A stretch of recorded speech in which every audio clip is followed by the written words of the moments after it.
afternoon. I'm Melanie Bluegrass for Abolition News Network. We are on the Pennsylvania Railroad, and the date is September 8th, 1875. By now we have all heard about Anna Dickinson's most impressive speech that she made to the Convention of Southern Loyalists in Philadelphia, where she brought a tear to everyone's eyes. Well, we have Anna with us today. She has been compared to Joan of Arc for her ability to capture her audience. She was the youngest of 5 fatherless children, raised in poverty. But now, she is one of the nation's leading female abolitionist speakers. Anna, welcome. It's great to have you here. So, I know when you were at the age of 25, you were considered the leading abolitionist speaker in the country. And you began speaking at the age of 18. Can you tell us about that? That's a curious question, because it brings to mind a remarkable dream I had after I read an account of the slave system. I dreamed that I was a slave girl and a victim of all of her experiences: the lash, starvation, nakedness, the auction block, the brutality of the slave driver. It was vividly painted on my mind. Wow. And when was your first speech? Well, first I'd like to tell your audience that female political speakers were unheard of in antebellum times. This exclusively male-dominated profession was considered no place for feminine virtues.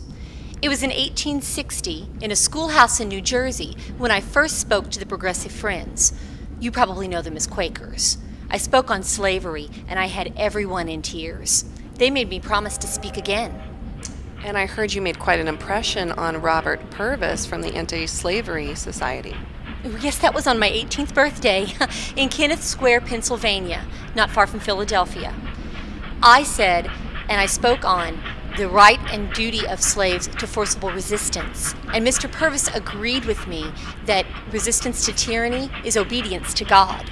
I also quoted Elijah Lovejoy's famous passage about bridging over the chasm as a slave between the hell of slavery and the heaven of freedom. Now, you've made a lot of speeches, lots of talks around the country, but there's one I want to talk about that was pretty controversial. You spoke at the Republican National Convention in 1864 for the re-election of Abraham Lincoln. I was loyal to the Republican Party. I said, I shall not work for Abraham Lincoln. I shall work for the salvation of my country's life, which stands at stake. But what was really controversial was when I spoke at Ball's Bluff about the Union battle that had been lost there in 1861. When I spoke in 1864, I said the battle had not been lost due to ignorance or incompetence, but due to the treason of the commanding general, George B. McClellan. Wow, you're really not afraid to offend anyone. General McClellan was considered the nation's idol at the time. Well, I didn't care. But the first speech I made in Boston, Massachusetts was the greatest trial I had endured. Mr. William L. Garrison introduced me by reading a passage from the Bible.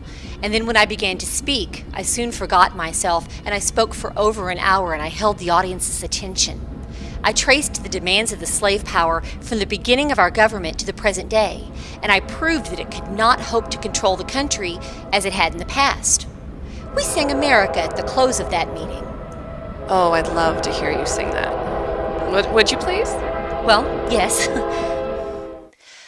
My country, 'tis of thee, sweet land of liberty, of thee I sing. Land where my fathers died, land of the pilgrim's pride, from every mountainside, let freedom ring.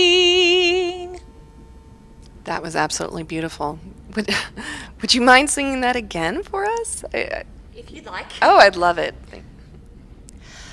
My country, 'tis of thee, sweet land of liberty, of thee I sing.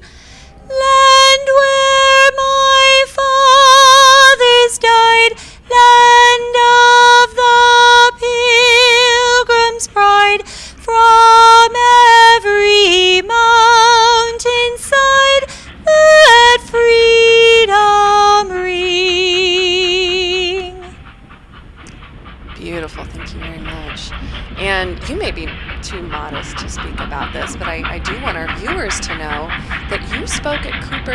attitude in New York City. Yes, I did.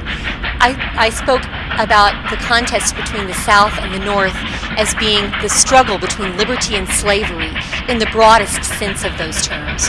I also extended my argument to include the moral, mental, and social worlds. And you also spoke to our troops at Camp Williams, Pennsylvania. Yes, our brave boys in blue. I urged that justice and equality might be extended to every citizen in the Republic.